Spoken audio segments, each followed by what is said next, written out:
आज हम लोग इलेक्ट्रोकेमिस्ट्री का सेकंड लेक्चर शुरू करेंगे बच्चों। जैसा आपको याद होगा, मैंने फर्स्ट लेक्चर में आपको बताया था कि इलेक्ट्रोकेमिस्ट्री में हम लोग क्या पढ़ते हैं बच्चों, याद है ना? Relationship between chemical energy and electrical energy. Chemical energy और इलेक्ट्रिकल एनर्जी में क्या रिलेशन होता है, यानी केमिकल एनर्जी इलेक्ट्रिकल एनर्जी में कैसे बदलती है और इलेक्ट्रिकल एनर्जी केमिकल एनर्जी में कैसे बदलती है, इस बात की स्टडी हम लोग करते हैं। और आपको याद होगा मैंने कहा था कि केमिकल एनर्जी और इलेक्ट्रिकल एनर्जी इंटरचेंजेबल फॉर्म है, यानी इलेक्ट्रिकल केमिकल में बदल सकता है, केमिकल इलेक्ट्रिकल में बदल सकता है। जैसा कि एग्जांपल दिया था मैंने, कौन सा? बैटरी वाला एग्जांपल दिया था आपको। मैं जल्दी से बताऊं, बैटरी जब चार्ज हो रही है इसका क्या मतलब होता है? बैटरी जब चार्ज हो रही है इसका मतलब इलेक्ट्रिकल एनर्जी केमिकल एनर्जी में बदल के स्टोर हो रहा है, ठीक है जी। और इस प्रोसेस को क्या बोलते थे, याद है बच्चों? इलेक्ट्रोलिसिस, है ना। और उस वक्त उस बैटरी का नाम क्या था? इलेक्ट्रोलाइटिक सेल, ठीक है जी। और दूसरा केस में क्या था? केमिकल एनर्जी इलेक्ट्रिकल एनर्जी में बदलती, वो कौन सा केस था? डिस्चार्जिंग का केस था, ठीक है बच्चों। यहां तक मैंने बताया था। और मैंने कहा था कि जो प्रोसेस इलेक्ट्रोलिसिस में हो रहा है उसका उल्टा प्रोसेस किस में होगा? इलेक्ट्रोकेमिकल रिएक्शन में होगा। और मैंने आपसे कहा था कि उसमें जो इलेक्ट्रोड होगा, तो जो आपका साइन इलेक्ट्रोलाइटिक सेल में होगा, वो उसका उल्टा साइन किस में होगा? इलेक्ट्रोकेमिकल सेल में, जिसका दूसरा नाम क्या था बच्चों? गैल्वेनिक सेल भी था। इलेक्ट्रोकेमिकल सेल भी कहते थे और गैल्वेनिक सेल भी कहते थे और डैनियल सेल भी कहते थे। अब आइए, अब हम लोग बच्चों, आज हम लोग शुरू करने वाले हैं ये फर्स्ट केस, ठीक है बच्चों। अगर आप देखेंगे तो पूरा इलेक्ट्रोकेमिस्ट्री में बच्चों, अगर हम देखें तो इसको बेसिकली दो पार्ट में बांट देते हैं। अगर पूरे इलेक्ट्रोकेमिस्ट्री को अगर एनालाइज करेंगे तो दो हिस्से में बढ़ जाता है। और वो पहला हिस्सा है बैटरी के चार्जिंग का केस और दूसरा हिस्सा है बैटरी के डिस्चार्जिंग का केस। तो अभी हम लोग पहला हिस्सा पढ़ने जा रहे हैं और वो मैंने बोर्ड पे लिख दिया है, case 1, conversion of electrical energy into chemical energy. याद है ना? और आपको याद होगा इस प्रोसेस को क्या कहते थे? प्रोसेस बोलिए, इज नोन एज, याद करो, इलेक्ट्रोलिसिस। याद आ रहा है ना? इलेक्ट्रोलिसिस, ठीक है। एंड द डिवाइस क्या बोलते हैं बच्चों?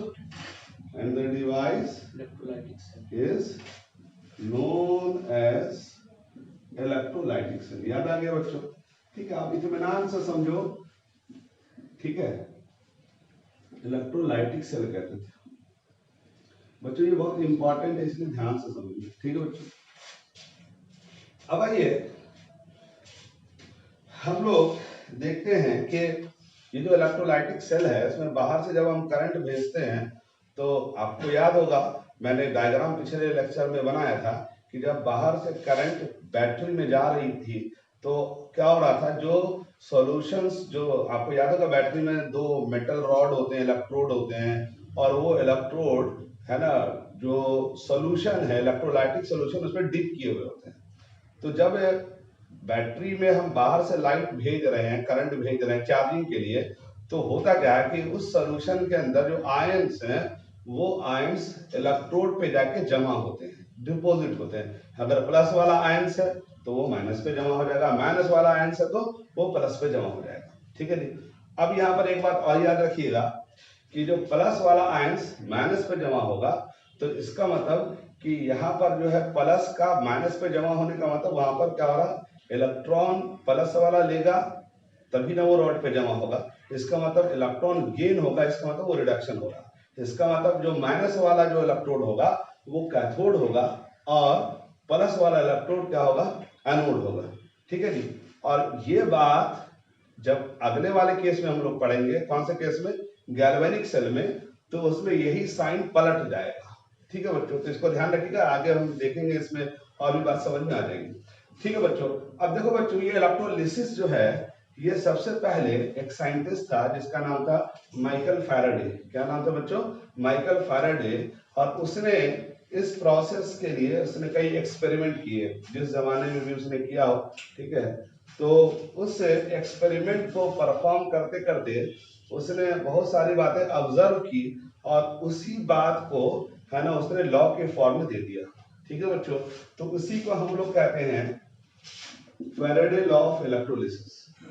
फैराडे लॉ ऑफ इलेक्ट्रोलिसिस मतलब मतलब ये कि फैराडे ने, माइकल फैराडे ने इलेक्ट्रोलिसिस प्रोसेस को क्या किया, एक्सपेरिमेंटली ऑब्जर्व किया और उसने इस बात को समझाने के लिए कि इलेक्ट्रोलिसिस में कैसे चीजें होती हैं उसको लॉ की शक्ल में बता दिया।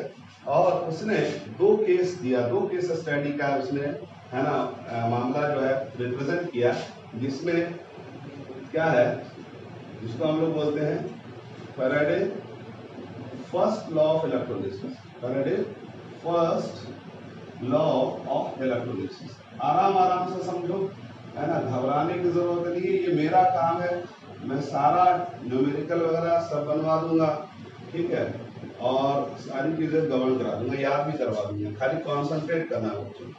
तो Faraday first law of electrolysis क्या है? तो सबसे पहले याद रखो कि जो फैराडे फर्स्ट लॉ इलेक्ट्रोलिसिस जो है वो आपके लिए लिख रहा हूं मैं, किताब में ये लिखा हुआ नहीं है, ये सिंगल सेल के लिए। सिंगल सेल का मतलब एक इलेक्ट्रोलाइटिक सेल है, ठीक है। और एक इलेक्ट्रोलाइटिक सेल है, जैसे मान लो हमारे पास ये कॉपर रॉड है और इसमें कॉपर 2+ आयन, ठीक है। अब ये मैंने जो फैराडे लॉ है, ये इलेक्ट्रोलाइटिक सेल है, उसका एक, है ना, हिस्सा में डिस्कस कर रहा हूँ, एक, है ना, इलेक्ट्रोड को लेकर डिस्कस कर रहा हूँ। आप जानते हैं कि ना इलेक्ट्रोलाइटिक सेल में दो इलेक्ट्रोड होता है, एक प्लस वाला होता है, एक माइनस वाला होता है। तो मैंने अभी जो है माइनस वाले को इमेजिन करा है, ठीक है, और इधर वाले को भी इमेजिन कर सकते हैं। तो अगर आप देखेंगे तो अगर इससे आप क्या करेंगे, करंट पास कराएंगे, करंट पास करा रहे हैं, ठीक है। तो जब करंट आएगा यानी चार्ज आएगा, करंट आने का मतलब फ्लो ऑफ चार्ज होता है। तो ये सॉल्यूशन में जो आयंस है, देखो कॉपर 2+ आयन, अब हम कॉपर 2+ एग्जांपल में ले रहे हैं, यहाँ पर कोई भी आयंस हो सकता है, वो भी होगा प्लस वाला आयंस होगा, ठीक है जी। तो जब किसी भी हाफ इलेक्ट्रोलाइटिक सेल में अगर हम करंट भेजेंगे यानी चार्ज भेजेंगे, तो ये जो आयंस होंगे मेरे बच्चों, ये सॉल्यूशन में जो आयंस मौजूद हैं वो इस रॉड पे क्या करेंगे, डिपॉजिट हो जाएंगे, क्या करेंगे बच्चों, डिपॉजिट हो जाएंगे, ठीक है। तो फैराडे ने ये कहा कि अगर कोई एक इलेक्ट्रोलाइटिक सेल है और अगर उस इलेक्ट्रोलाइटिक सेल में बाहर से करंट भेजें, ठीक है, तो इस सॉल्यूशन में जो आयंस मौजूद है वो उस रॉड पे क्या करेंगे, इलेक्ट्रोड पे डिपॉजिट होंगे। और वो ये फरमाता है कि इस आयंस का कितना अमाउंट, कितना वेट डिपॉजिट होगा किस पे, इस इलेक्ट्रोड पे, W वो डायरेक्टली प्रोपोर्शनल टू चार्ज हो, ठीक है जी। क्या बोला मैंने, wait of substance get deposited. देखो बाहर से करंट भेज रहे हैं, सॉल्यूशन में आयंस मौजूद है, तो ये आयंस क्या होगा बच्चों, ये इस मेटल पर डिपॉजिट होगा, ठीक है। अब क्योंकि ये प्लस वाला आयंस है तो ये डेफिनेटली ये जो रॉड होगा ये माइनस वाला होगा। अगर माइनस वाला आयंस होता तो वो क्या होता है, प्लस वाले पे जमा होता। मैं एक एग्जांपल लेके कंसीडरेशन में ला रहा हूँ बातों को, ठीक है। तो कहता है फैराडे लॉ बच्चों कि weight of substance get deposited at the surface of electrode is directly proportional to charge, यानी कि जितना ज्यादा चार्ज तुम इस सेल के अंदर भेजोगे उतना ज्यादा अमाउंट ऑफ जो आयंस होंगे, वेट ऑफ सब्सटेंस गेट क्या होंगे, deposited at the surface of electrode होंगे, ठीक है बच्चों। तो इसको हम लोग ऐसे लिख सकते हैं, W इक्वल टू क्या लिख सकते हैं, ZQ। अब बोलेंगे सर ये Z क्या है, तो वेयर जो है Z is chemical equivalent constant कहलाता है, केमिकल इक्विवेलेंट कांस्टेंट, ठीक है बच्चों, क्योंकि हम प्रोपोर्शनल टर्म हटा रहे हैं तो कांस्टेंट लगा देंगे, ठीक है बच्चों। और वेयर Q जो होता है, Q किसके बराबर होता है, IT के बराबर होता है। Q क्या होता है, IT, Q क्या है, चार्ज है, और I क्या है बच्चों, I करंट है, ठीक है, और T क्या है बच्चों, टाइम है। आपने फिजिक्स में पढ़ा होगा चार्ज जो होता है वो करंट और टाइम का प्रोडक्ट का बराबर होता है। तो Q इक्वल टू IT, तो हमारे पास W इक्वल टू क्या होगा मेरे बच्चों, ZIT लिख सकते हैं ना बच्चों, क्योंकि Q का वैल्यू अगर हम यहाँ पुट कर देंगे तो हमारे पास फॉर्मूला आ जाएगा W इक्वल टू ZIT, ठीक है बच्चों। अब यहाँ पर जो है W क्या है, तो wait of substance get deposited है। अब जरा ध्यान से देखो, वेयर I क्या है, I अमाउंट ऑफ करंट है, अमाउंट ऑफ करंट है बच्चों, ठीक है, और टी क्या है, टाइम है, ठीक है बच्चों। और यहां पर जो है मैंने Z लिख दिया, Z क्या है बच्चों, यहां मैं लिख रहा हूं Z केमिकल इक्विवेलेंट कांस्टेंट है, और केमिकल इक्विवेलेंट कांस्टेंट जो है इसको डिफाइन कैसे करेंगे बताओ। अगर हम Z को डिफाइन करना चाहेंगे तो Z किसके बराबर होगा, W के बराबर हो सकता है। अब Z बताओ W के बराबर कब हो सकता है, कब होता है, सोचो। व्हेन I क्या ले ले, 1 एम्पियर ले ले, ठीक है जी, I क्या ले ले, 1 एम्पियर, टाइम कितना ले ले, 1 सेकंड, ठीक है जी। तो अगर I 1 एम्पियर ले ले, टाइम 1 सेकंड ले ले, तो बाय डिफॉल्ट Z किसके बराबर हो जाएगा, Z W के बराबर हो जाएगा। इसका मतलब Z को हम डिफाइन कैसे करेंगे, it is defined as the, बोलो, अमाउंट ऑफ सब्सटेंस। देखो Z W के बराबर है, amount of substance get deposited at the surface of electrode, get deposited at the surface of, बोलिए, of electrode when, बोलो, ठीक है, मैं ऊपर लिख रहा हूं when 1 ampere current is passed for कितना, फॉर 1 सेकेंड, ठीक है बच्चों। तो आपके एग्जाम में ये क्वेश्चन आता है कि भाई बताओ केमिकल इक्विवेलेंट कांस्टेंट क्या होता है, तो आप क्या बोलेंगे, केमिकल इक्विवेलेंट कांस्टेंट कैसे डिफाइन करते हैं, अमाउंट ऑफ सब्सटेंस के बराबर होता है अगरचे करंट कितना हो मेरे बच्चों, 1 एम्पियर हो, और टाइम कितना हो 1 सेकंड, तो बाय डिफॉल्ट Z जो है W के फॉर्म में डिफाइन हो जाएगा, ठीक है बच्चों। तो यहां पर वापस आते हैं कंक्लूजन पे।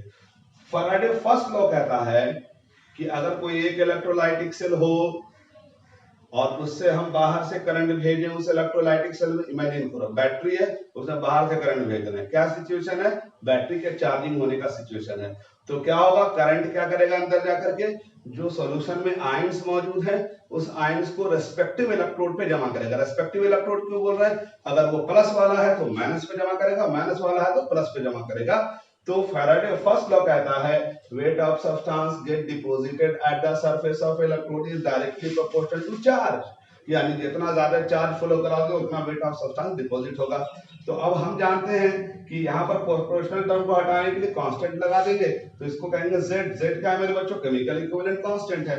और Q क्या होता है बच्चों, Q क्या होता है, चार्ज, और चार्ज किसके बराबर होता है, I और T के प्रोडक्ट, ठीक है। IT मतलब इंफॉर्मेशन टेक्नोलॉजी नहीं है, क्योंकि आप लोग महान लोग हो, गोबर लोग हो, तो Q इक्वल टू IT, माँ कसम। एक बच्चे को मैंने पूछा बताओ IT क्या है, तो बोला सर इंफॉर्मेशन टेक्नोलॉजी। मुझे उम्मीद है कि तुम लोग भी ऐसे ही सोच रहोगे। तो ये IT मतलब I करंट है, T टाइम है, ठीक है। तो हम लोग क्या लिख सकते हैं, W इक्वल टू ZIT लिख सकते हैं। तो इसका मतलब कि अब हम लोग Z को डिफाइन कर सकते हैं, बोलो Z कैसे डिफाइन होगा, it is defined as the chemical equivalent constant, और इसको ऐसे भी डिफाइन कर सकते हैं, it is defined as the amount of substance get deposited at the surface of electrode when 1 ampere current is passed for 1 second। तो आपके 12th के एग्जाम में आपसे पूछेगा कि भाई है ना केमिकल इक्विवेलेंट कांस्टेंट को डिफाइन करें, ठीक है बच्चों। अब यहाँ पर बोलेंगे सर ये Z कैसे निकलेगा, तो मैं आपको बता दूं ये Z जो है केमिकल इक्विवेलेंट कांस्टेंट है। आपको याद होगा मैंने आपको एक टर्म पढ़ाया था सॉल्यूशन नाम के चैप्टर में, इक्विवेलेंट वेट, याद आया, बोले सर वो तो क्या को याद रहेगा, अभी तो है ना मस्ती मार रहे हैं। तो याद करो इक्विवेलेंट वेट कैसे निकालते थे, equivalent weight atomic weight divided by valency होता था, याद है ना। तो ये जो Z है ये वही इक्विवेलेंट वेट का है, और ये A अपॉन VF के बराबर होता है। ये किसके बराबर होता है, A अपॉन VF। अब बोले सर ये A क्या है, तो A एटॉमिक वेट है, एटॉमिक वेट ऑफ सब्सटेंस है या एलिमेंट है। V क्या है मेरे बच्चों, वैलेंसी है। V क्या है बच्चों, वैलेंसी है। जैसे एल्युमिनियम होता तो 3 हो जाता, मैग्नीशियम होता तो 2 हो जाता, सोडियम होता तो 1 होता। आप बोलेंगे सर ये F क्या है, तो मेरे बच्चों F फैराडे कांस्टेंट है। क्या होता है, फैराडे कांस्टेंट, और ये 96,500 कूलम के बराबर होता है। बोले सर ये कहां से आया, तो अभी फिलहाल याद रखो 96,500 कूलम चार्ज के बराबर होता है। अब आप बोलेंगे सर ये 96,500 कूलम वैल्यू कहाँ से आया, तो मैं आपको इसको एक्सप्लेन कर दूंगा, लेकिन फिलहाल मैं आपको बता देता हूँ। आपको याद होगा एक इलेक्ट्रॉन पे चार्ज कितना होता है, बोलो एक इलेक्ट्रॉन पे चार्ज कितना होता है, तो बोलो यार कितना था, 1.6 × 10⁻⁻19 कूलम चार्ज है ना, इतना तो याद होगा, है ना। तो अगर इसको एवोगाद्रो नंबर से मल्टीप्लाई कर दो, नाम तो सुनो ना एवोगाद्रो बाबा का, खानदानी आदमी है, तो अगर ये एक इलेक्ट्रॉन का चार्ज है, अगर इसको 1 मोल से मल्टीप्लाई कर दो तो ये 1 मोल इलेक्ट्रॉन का चार्ज हो जाएगा, ठीक है जी। और 1 मोल इलेक्ट्रॉन का जो चार्ज होगा वही 96,500 कूलम होता है, ठीक है। और यहां पर इससे मल्टीप्लाई हम लोग कर रहे हैं, ठीक है। क्यों कर रहे हैं ये हम बाद में डिस्कस करेंगे। फिलहाल हमारा फॉर्मूला जो है, अब बताओ कैसा हो जाएगा। हमारा फॉर्मूला जो है W इक्वल टू क्या होता है, ZIT, यही ना मेन फॉर्मूला था। आप देखोगे एनसीईआरटी बुक जब पढ़ोगे तो सिर्फ आपको यही फॉर्मूला मिलेगा, ध्यान से देखना है, फॉर्मूला आपको यही मिलेगा। इस फॉर्मूला को मैंने एक्सपैंड कर दिया, मैं इस फॉर्मूला को एक्सपैंड करके ऊपर लिख रहा हूँ, W इक्वल टू क्या हो जाएगा, Z, ठीक है, ठीक है। अब Z की जगह हम क्या ले सकते हैं, F/VF लिख सकते हैं, बोलो नहीं, और इनटू IT कर सकते हैं। ये हमारा 2.25 करोड़ का फॉर्मूला हो गया। बोलो सर ये 2.25 करोड़ क्या होता है, तो इम्पोर्टेंट है क्या, नहीं मतलब 2.25 करोड़ रुपया मतलब वेरी इंपॉर्टेंट फॉर्मूला, ये एकदम खानदानी फॉर्मूला। इस फॉर्मूला को क्या करो, इसमें ना थोड़ा चीनी उनी मिला करके इस फॉर्मूला को याद कर लो, यही फॉर्मूला आएगा, इसी फॉर्मूला पे डायरेक्ट सवाल। और अगर आप फॉर्मूला याद कर लो तो किसी भी सवाल को हम बना सकते हैं, मैं बताऊंगा सवाल इस पे, ठीक है बच्चों। तो ये formula W equal to A/VFIT है। W क्या है बच्चों, बोलो wait of substance get deposited, वो पता करना है। A क्या है बच्चों, एटॉमिक वेट है, ठीक है, या मोलर मास भी कर सकते हैं अगर वो है ना 1 मोल के लिए होगा। और V क्या है बच्चों, वैलेंसी है। F क्या है, फैराडे कांस्टेंट है। I क्या करंट है, T क्या टाइम है। तो अगर आपसे दे देगा कि भाई करंट का अमाउंट दे दे, टाइम दे दे, ठीक है, और आपसे बोले कितना सब्सटेंस डिपॉजिटेड करेगा, तो आपको उस एलिमेंट का क्या करना पड़ेगा, एटॉमिक वेट डालना पड़ेगा, उसकी वैलेंसी रखनी पड़ेगी 96,500, तो ये वेट ऑफ सब्सटेंस डिपॉजिटेड हो जाएगा, ठीक है, पता चल जाएगा। या फिर इससे सवाल ऐसे भी पूछ सकता है, वेट दे देगा, ठीक है बच्चों, वेट दे देगा और एटॉमिक वेट दे देगा, और बोलेगा भाई बताओ कि कितना समय तक करंट हम भेजें, करंट का अमाउंट भी दे देगा, यानी टाइम भी निकालने को भी कह सकता है। तो टाइम तब निकालने को कह सकता है जब W दिया रहा है, A मालूम हो, V मालूम है, F मालूम, I भी, ठीक है। तो अगर टाइम दिया हुआ, I दिया हुआ, A दिया हुआ, V दिया हुआ, तो W निकल जाएगा। और अगर W दिया हुआ है तो टाइम निकालने को कहेगा, या सब कुछ दिया हुआ तो वैलेंसी भी निकालने को कह सकता है। बोलेगा बताओ आयंस पे कितना चार्ज था, यानी वैलेंसी, ठीक है बच्चों। तो मैं सवाल जब बनवाऊंगा तो आपको समझ में आएगा, ठीक है। तो पता ये चला कि फैराडे फर्स्ट लॉ ने क्या कहा, अब इसको हम लॉ की शक्ल में लिख देते हैं, ठीक है बच्चों। ये तो मैंने समझाने के लिए इतनी सारी बात बताई, तो बताइए फर्स्ट लॉ क्या कहेगा, बोलिए,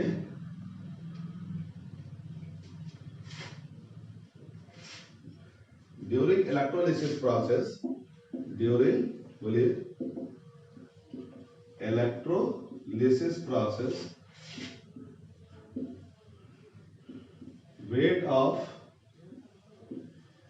weight of substance get deposited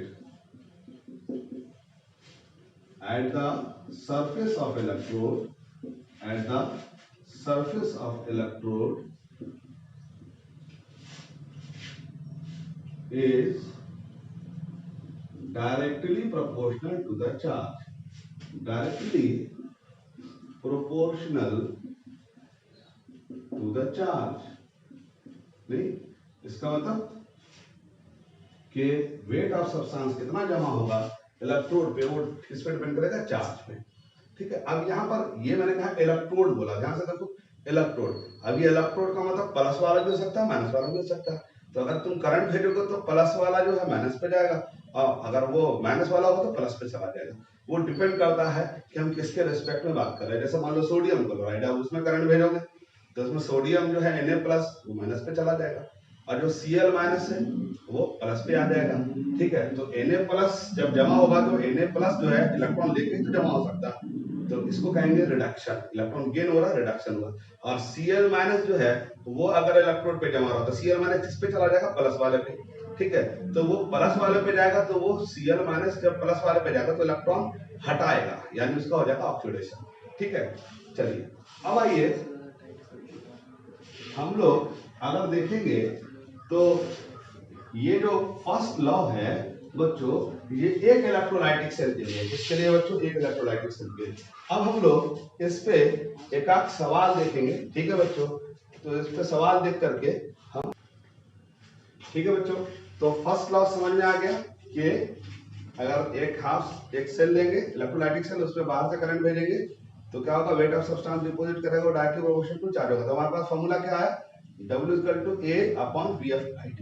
अब मैंने इस पे 3 सवाल बच्चों बोर्ड पे लिखा है, मैंने इस सवाल को देखेंगे बारी बारी से, जल्दी से। ये NCERT का सवाल है, और जैसे जैसे मैं क्वेश्चन का लेवल चेंज करूंगा, शुरुआत में 2-3 क्वेश्चन NCERT का दे दूंगा, और फिर है ना एक आध क्वेश्चन जेई का नीट का दे दूंगा, इस आइडिया आपको लग जाएगा। देखिए एक सवाल दिया हुआ है, solution of copper sulphate is electrolysed for 10 minutes. ठीक है, और with a current of 1.5 ampere, तो what is the mass of copper deposited at the surface of cathode. ठीक है बच्चों, ये सवाल है। तो कभी भी सवाल जब दिया रहता है तो हम इसका सॉल्यूशन कैसे करेंगे, तो सबसे पहले आपको डाटा निकालने को कहता हूँ। ठीक है, तो इसमें सवाल में क्या क्या गिवन है बच्चों, तो सबसे पहले तो टाइम दिया हुआ है ना बच्चों, तो टाइम को हम सेकंड में बदल देंगे। ठीक है, इसके अलावा आई कितना दिया हुआ, बोलो बच्चों 1.5 एम्पियर दिया हुआ। ठीक है, और W आपने निकालने को कह रहा। ठीक है, और बाकी तो कुछ दिया हुआ नहीं है, तो हमारे पास फॉर्मूला क्या है, बोलिए W equal to A upon VF/IT, है ना बच्चों। तो W क्या ले लेंगे, जो निकालना है आपने, और A क्या ले लेंगे, तो A 63.5 होगा, क्योंकि कॉपर का एटॉमिक वेट क्या होता है, 63.5 होता है। V वैलेंसी कितना होगा बच्चों, कॉपर का 2 होता है, नहीं 2, कॉपर 2 सल्फेट है। ठीक है, और इसमें फैराडे कांस्टेंट कितना है, 96,500 है बच्चों।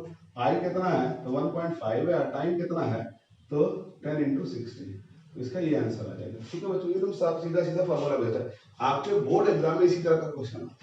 ठीक है, अब आइए अगला क्वेश्चन देखते हैं। अगला क्वेश्चन है, calculate the time deposited in 1 gram of chromium. ठीक है, when a current of 1.25 ampere pass through chromium 3 sulphate and molar mass of chromium 52। अब यहाँ देखो, यहाँ पर क्या निकालने को कह रहा है, टी निकालने को कह रहा है। ठीक है बच्चों, तो हमारे पास फॉर्मूला तो यही है, बोलिए W equal to A upon VF/IT। अब बताओ जब टी निकालना है तो क्या क्या चाहिए हमको, क्या क्या चाहिए, W चाहिए। देखो W दिया हुआ 1 ग्राम, और क्रोमियम का देखो एटॉमिक वेट भी दिया हुआ 52। ठीक है, वैलेंसी कितना है, तो चेक करो, ये क्रोमियम 3 सल्फेट है, इसका मतलब ये जो रोमन नंबर में इसका मतलब ये वैलेंसी है, तो यहाँ पर 3 रख देंगे। फैराडे कांस्टेंट कितना होता है बच्चों, 96,500 है ना। आई दिया हुआ 1.25, तो टी निकल जाएगा, तो टी यही सॉल्व करके आ जाएगा आंसर। ठीक है बच्चों, अब आइए अब हम लोग तीसरा सवाल देखेंगे। ये सॉल्यूशन, ये जेई का शायद सवाल है, द सॉल्यूशन ऑफ निकल nitrate is electrolysed between platinum electrode. ठीक है, एक निकल नाइट्रेट को इलेक्ट्रोलाइज किया जा रहा है प्लैटिनम इलेक्ट्रोड पे, यानी जो वहां पर मेटल रॉड ले रहे हैं वो प्लैटिनम इलेक्ट्रोड ले रहे हैं बाय यूजिंग। ठीक है, तो इफ इलेक्ट्रिसिटी, ये बच्चों सवाल जो है ना इनकम्प्लीट है, इस सवाल को इनकम्प्लीट फोकस। ठीक है बच्चों, तो ये बेसिकली 0.1 फैराडे है बच्चों। ठीक है, ये इफ नहीं है, 0.1 फैराडे है। ठीक है, तो बोलता है हाउ मेनी मोल्स ऑफ निकल विल बी डिपॉजिटेड। तो आपको मोल्स निकालना, तो मोल कैसे निकालेंगे खुद सोचो, वेट निकालेंगे तो अपने आप मोल में बदल जाएगा, क्योंकि वेट जब हम निकाल लेते हैं तो वेट को उसके मोलर मास से डिवाइड कर देंगे, तो बाय डिफॉल्ट क्या हो जाएगा, मोल्स निकल जाएगा। तो हम क्या करेंगे, यही फॉर्मूला वापस लगा देंगे, WA/VF/IT लगाएंगे, तो A एटॉमिक वेट है, और एटॉमिक वेट जो है कितना होता है, एटॉमिक वेट 50 पॉइंट कितना है, देखो 50 कितना है, एटॉमिक वेट निकल का कितना है देखो ना, एटॉमिक वेट A ये जो है 58.69 है बच्चों। ठीक है बच्चों, तो ये एटॉमिक वेट 58 और क्या यहाँ पर क्या होगा, निकल है, तो यहाँ पर कितना ले लेंगे वैलेंसी, निकल की वैलेंसी यहाँ देखो कितना है, नाइट्रेट कितना होता है -1 होता है ना, तो 2 नाइट्रेट है, तो ये 2 नाइट्रेट है तो -2 होगा, तो ये +2 रहेगा, वैलेंसी 2 रखेंगे। ठीक है। अब फैराडे 96,500 और ये IT की जगह क्या लिखेंगे, क्योंकि IT का चार्ज है। ठीक है बच्चों, IT का चार्ज है, तो हम इसको ऐसे भी लिख सकते हैं, W equal to A upon VF into Q। अब देखो 0.1 फैराडे है, तो 0.1 फैराडे, 1 फैराडे जो होता है 96,500 कूलम होता है। 1 फैराडे कितना होता है, 96,500, तो 0.1 फैराडे कितना हो जाएगा, निकाल सकते हैं ना। 1 फैराडे इक्वल टू 96,500 कूलम, तो 0.1 फैराडे जो चार्ज होगा यहाँ रख देंगे, तो W निकल जाएगा। W निकल जाएगा तो फिर इसको किससे डिवाइड कर देंगे, इसके मोलर मास से डिवाइड कर देंगे, तो इसका मोल निकल जाएगा। ठीक है बच्चों, बात समझ में आ गई। ठीक है, ठीक है। अब देखो बच्चों, ये एक और सवाल दिया है मैंने, ये जेईई एडवांस में पूछा गया सवाल है। ठीक है, और मैं इस पे हिंट दूंगा, इसको सॉल्व आपको खुद ही करना है। ठीक है, ये कह रहा है copper sulphate solution 250 ml was electrolysed. ठीक है, और जिसमें हम लोग प्लैटिनम इलेक्ट्रोड इस्तेमाल कर रहे हैं। ठीक है, एंड कॉपर कैथोड इस्तेमाल किया जा रहा है। ठीक है, मतलब आप यूं समझ लें कि ये इलेक्ट्रोलाइटिक सेल है। ठीक है बच्चों, मैं इसको समझा रहा हूं, बाकी सॉल्व आपने करना है। तो इस इलेक्ट्रोलाइटिक सेल में बच्चों कॉपर सल्फेट सॉल्यूशन है। ठीक है, और बताइए कितना है, 250 ml सॉल्यूशन है, और इसमें करंट जो पास किया जा रहा है 2 मिली एम्पियर करंट, और टाइम कितना है, 16 मिनट है। ठीक है, इतना जैसे करंट पास किया गया इतना मिनट तक। ठीक है, इतना ml करंट है, इतना ml सॉल्यूशन है, इतना एम्पियर करंट है। कहता है कि it was found that after electrolysis the absorbance of solution was reduced to 50%। मतलब जब इस सॉल्यूशन का इलेक्ट्रोलिसिस हो गया, तो अब बताओ इलेक्ट्रोलिसिस से होगा क्या, सोच के देखो। जब करंट भेजेंगे तो सॉल्यूशन में जो आयंस होंगे वो रॉड पे जमा होंगे। अब बताओ कि जब रॉड पे जमा होगा, तो अगर मान लो इसका कंप्लीट इलेक्ट्रोलिसिस अगर करा देते हैं, देखिए इधर, अगर इस सॉल्यूशन का कंप्लीट इलेक्ट्रोलिसिस करा देते तो डेफिनेटली एक भी आयंस नहीं बचता है ना। ठीक है, लेकिन ऐसा नहीं है। वो कह रहा है कि जब हम इसमें इतना देर करंट पास कराने के बाद जब सॉल्यूशन को सेपरेट किया, तो पाया गया कि इसका जो एब्जॉर्बेंस है 50% क्या हो गया, घट गया है। 50% क्या हो गया, वो घट गया। ध्यान से सुनो, यानी एब्जॉर्बेंस घट गया, इसका क्या मतलब होता है, इसको समझ लो। एब्जॉर्बेंस घटने का मतलब क्या होता है, इसका मतलब क्या है समझो पहले। जैसे मान लो हमारे पास 1 मोलर सोल्यूशन है, शरबत है हमारे पास। ठीक है, तो 1 मोलर का क्या मतलब होता है, 1 लीटर में 1 मोल चीनी।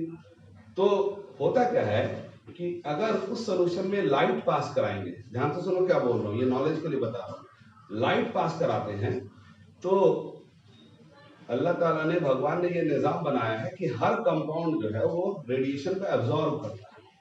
रेडिएशन को क्या करता है, एब्जॉर्ब। इस पे यूवी लाइट डाला जाता है। ठीक है, इसको यूवी टेक्निक कहते हैं, ये एक्सपेरिमेंटल वाला। तो जब लाइट डालते हैं तो वो जो लाइट है ना उस सोल्यूशन से होकर गुजरता है, और वो सोल्यूशन जो है उस रेडिएशन को एब्जॉर्ब करता है। ठीक है, समझ में आ रही बात। इसको हम लोग हायर क्लास में कहते हैं बियर-लैम्बर्ट्स लॉ कहते हैं, कि अगर किसी सॉल्यूशन से हम लाइट पास कराएं तो वो रेडिएशन को एब्जॉर्ब करेगा, और वो रेडिएशन कितना एब्जॉर्ब करेगा, उसका एब्जॉर्बेंस कितना होगा, वो डिपेंड करता है उसका कितना कॉन्सेंट्रेशन है। ठीक है, जैसे आपको एक बात बता दूं, जैसे आप लोग देखते होंगे घर पे जो ग्लूकोमीटर इस्तेमाल करते हैं शुगर टेस्ट करने के लिए, कभी इस्तेमाल किया होगा आपने या देखा होगा, है ना। शुगर टेस्ट करते हैं तो क्या करते हैं कि, है ना, जिस पेशेंट का शुगर टेस्ट करना है उसके निडल है ना प्रिक करके, फिर उसके ब्लड को आप देखेंगे मशीन पे एक स्ट्रिप लगा होता है, उस पर डाल देते हैं, है ना, देखा होगा, स्ट्रिप लगता है उसमें। और उसके बाद फिर वो मशीन के अंदर से रोशनी एक निकलती है ऑरेंज कलर की, वो उसको स्कैन करती है ना, और स्कैन करती है मतलब कि वो लाइट उस पर भेजती है। तो ब्लड में क्योंकि आपके शुगर है, तो शुगर का कॉन्सेंट्रेशन अगर ब्लड में आपके ज्यादा है तो वो उसी हिसाब से एब्जॉर्बेंस कर देती है। जैसे आपने देखा होगा कि नॉर्मल बॉडी का जो है शुगर का जो एब्जॉर्बेंस मेजरमेंट होना चाहिए, फास्टिंग में 100 के करीब होना चाहिए। डॉक्टर बोलता है ना कि 100 फास्टिंग में आना चाहिए। ठीक है, रीडिंग, और है ना 1.5-2 घंटे के बाद जब चेक करेंगे तो 150 के करीब आना चाहिए, है ना। तो अगर फास्टिंग में अगर 100 है ना आना चाहिए और 200 आ रहा है, इसका मतलब क्या है कि 100 में जो उसने रीडिंग दिया है 100, ठीक है, इसका मतलब कि वो जो कॉन्सेंट्रेशन ब्लड में वो नॉर्मल है। लेकिन अगर मान लो किसी का 200 रीडिंग फास्टिंग में आ रहा है, इसका मतलब उसके ब्लड के अंदर शुगर का कंटेंट डबल है, क्योंकि वो रेडिएशन जो एब्जॉर्ब करता है उसी बिहाफ पे कि उसका कॉन्सेंट्रेशन क्या है। बात समझ में आ रही है? उसी तरह से किसी इंसान को खाना खाने के बाद जब हम ब्लड टेस्ट करते हैं, अब आना चाहिए 1.5 घंटे में 2 घंटे में 150 रीडिंग, लेकिन आ रहा है 300, तो इसका मतलब उसका कॉन्सेंट्रेशन जस्ट डबल है। बात समझ में आ रही है? तो ये इसी टेक्निक पे काम करता है, इसको कहते हैं बियर लैम्बर्ट्स लॉ के हिसाब से टेक्निक होता है। तो अब इसी कॉन्सेप्ट को यहां लगाना होता है। ठीक, अब कह रहा फिर से देखो, कह रहा कि एक इलेक्ट्रोलाइटिक सेल है, इसमें है ना 2 इलेक्ट्रोड लगा रखा है और इसमें कॉपर सल्फेट सोल्यूशन है 250 ml है, और इसमें कितने समय तक करंट पास करा है 16 मिनट तक, और बोलता है कितना करंट पास करा 2 मिली एम्पियर। फिर कहता है कि इस सोल्यूशन को जब हम बाहर लेके आएंगे तो अब फिर जब इस पे है ना लाइट डालेंगे तो कहता है कि इसका जो है एब्जॉर्बेंस 50% घट गया। तो ये बात जो वो बोल रहा है 50% एब्जॉर्बेंस घट गया, तो ये आपको क्या करना, बात को घुमाने के लिए बोल रहा है। इसका मतलब ये हुआ कि इसमें 50% जो आयंस थे वो डिपॉजिटेड हो गए, यानी कॉन्सेंट्रेशन आधा हो गया। तो बोलता है कि भाई बताओ कि जब 50% आधा हो गया है तो आपको ये बताना है कि शुरुआत के समय में इसका कॉन्सेंट्रेशन कितना था, ये बताना है। तो आप कैसे निकालेंगे? तो देखो, हम इस फॉर्मूला को लगा के, कौन सा फॉर्मूला है याद है ना, बोलिए, एक ही खानदानी फॉर्मूला W=A/VFIT।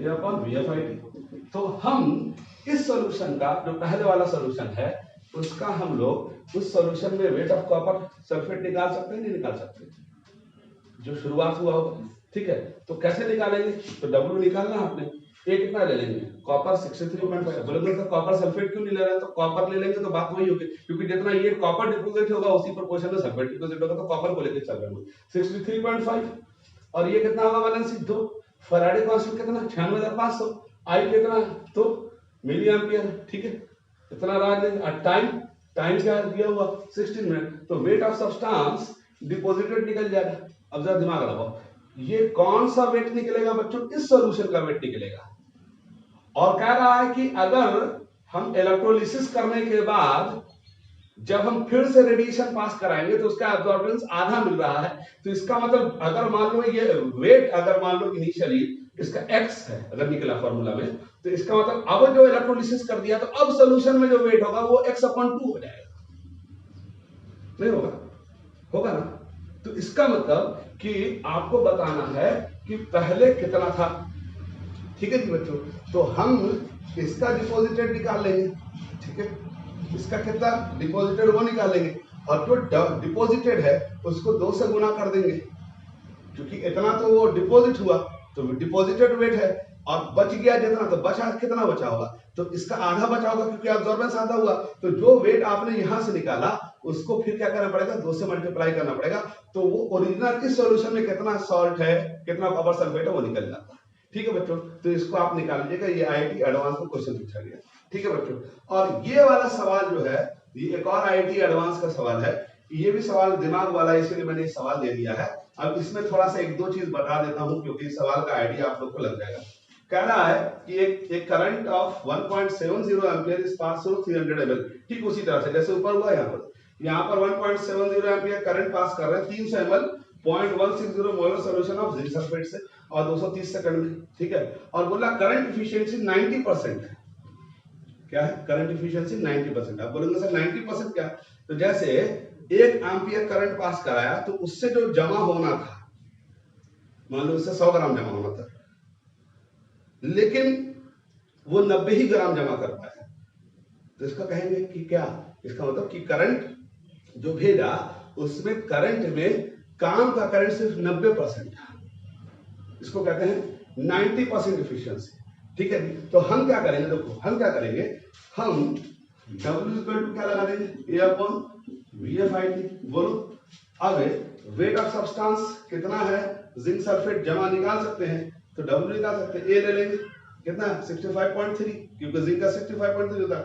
वैलेंसी कितना 2, फैराडे कांस्टेंट कितना है 96,500, और IT देखो ध्यान से, I कितना ले लेंगे, देखो 1.70, लेकिन 1.70 नहीं लेंगे, 1.70 का 90% कैलकुलेट करेंगे, नहीं तभी ना, वही ना करंट काम आएगा, वही ना डिपॉजिट करोगा।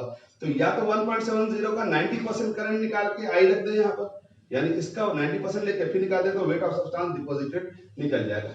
ठीक है, तो बोलता है कि find out the molarity of zinc ion after the deposition of zinc. तो बोलता है कि जो वेट डिपॉजिटेड हम यहाँ निकाल दिया, कैसे निकल गया समझ में आ रहा है? W यहाँ से निकल जाएगा, ए कितना रखा 65.3, 1 से कितना रखा 2, फैराडे कांस्टेंट 6500, आई कितना रखा, आई कितना रखा बोलो, 1.70 नहीं रखा, कितना रखा 1.70 का 90% रखा, तो वो वेट ऑफ सब्सटेंस निकल जाएगा।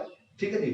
अब कहता है कि जब ये वेट डिपॉजिटेड वेट निकल गया, अब कह रहा है कि find out the molarity of Zn2 plus ion after the deposition. तो बताओ कि जब टोटल वेट अगर हमको है ना, जो डिपॉजिटेड वेट है वो अगर निकल चुका है, जिसका मतलब क्या हुआ कि आपको ये बताना है कि उतना के बाद कितना सॉल्यूशन में बच गया होगा अमाउंट, है ना।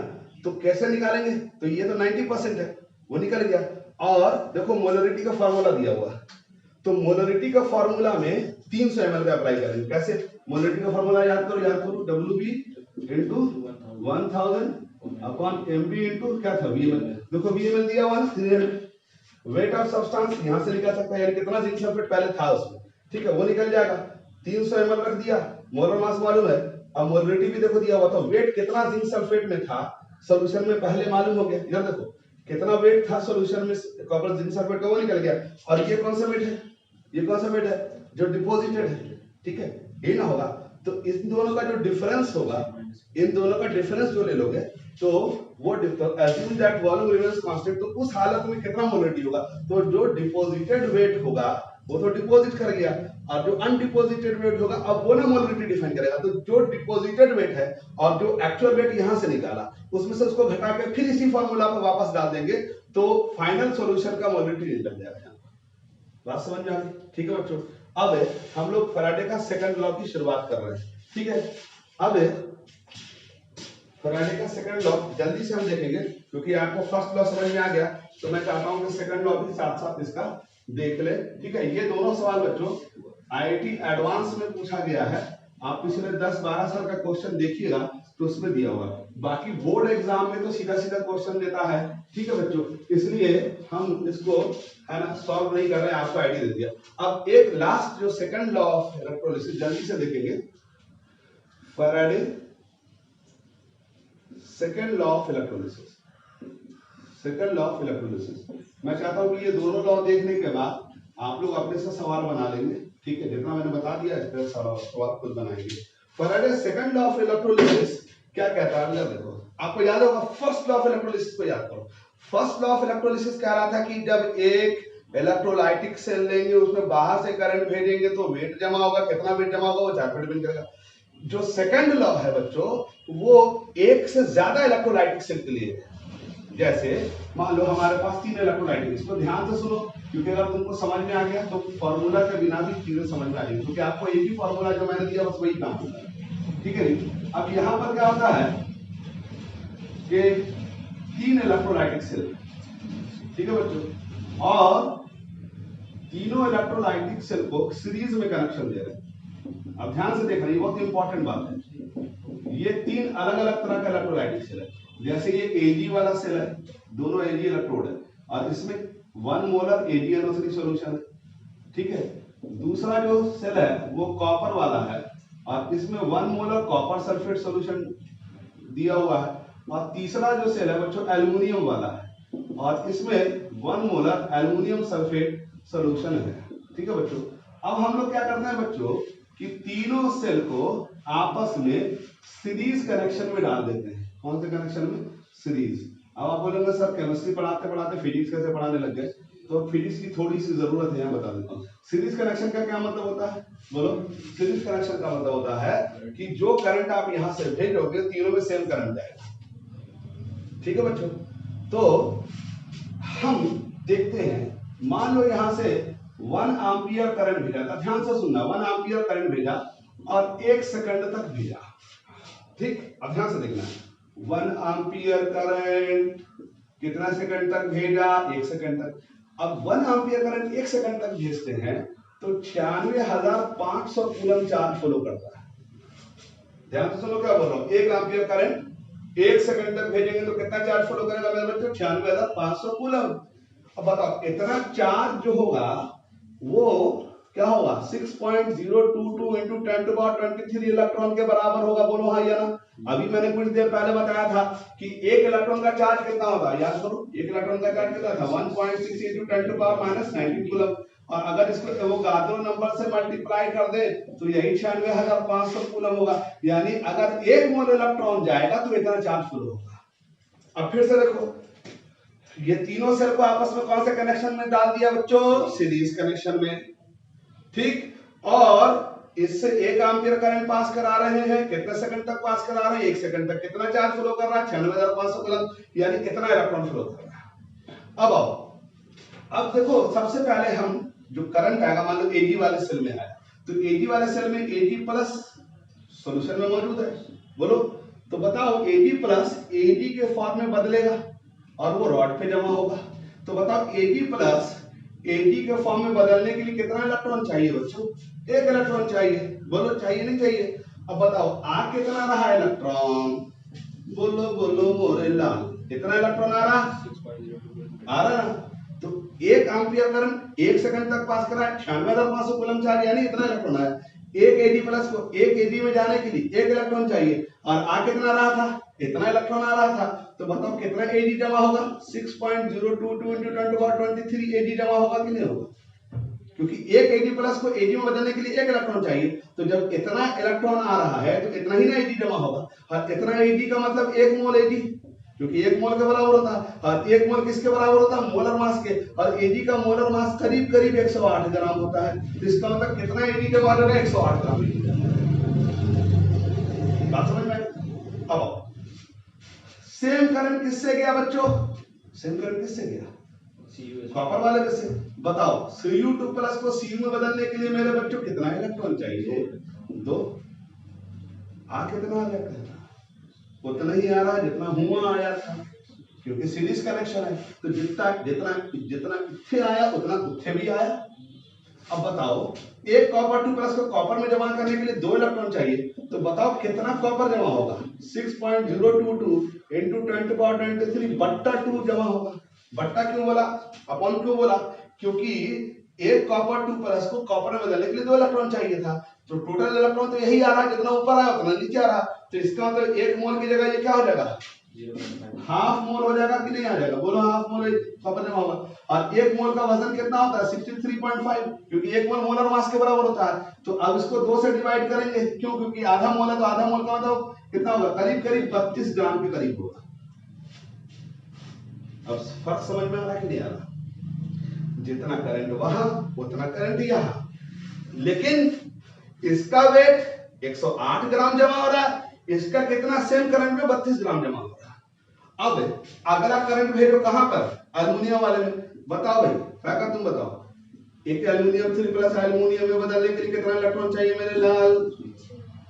3 इलेक्ट्रॉन। नहीं, आ कितना रहा है? बोलो बोलो अजीम मियां, कितना इलेक्ट्रॉन आ रहा है? इतना ही ना आ रहा है। तो बताओ यहाँ पर जो एल्युमिनियम जमा होगा कितना होगा? 6.022 into 10⁻23 बट्टा 3 होगा। तो बोलो, तो बट्टा 3 का मतलब 1/3 मोल। 1/3 मोल का मतलब 27, 1 मोल का वजन होता है, तो बट्टा 3 हो गया तो 9 ग्राम हुआ कि नहीं हुआ? इसका मतलब सेम करंट में इसका 9 ग्राम जमा हुआ, उसका 32 ग्राम जमा हुआ, और इसका 108 ग्राम जमा हुआ। बोलो हाँ या ना?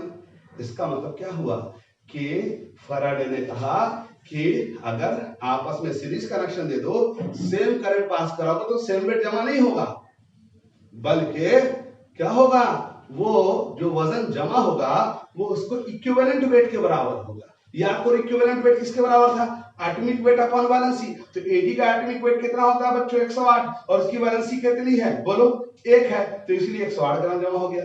इसका कॉपर का देखो एटॉमिक वेट कितना होता है? 63.5, इसकी वैलेंसी कितनी होती है? 2, तो देखो 32 ग्राम, इसका इक्विवेलेंट वेट 32 हो गया। और इसका कितना होगा? 3 से डिवाइड करेंगे तो 9 ग्राम। इसका मतलब if same current, बोलो is passed through different electrolytic solution. Different electrolytic solution,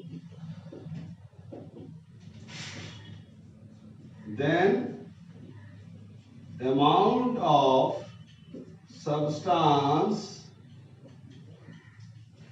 get deposited at the surface of electrode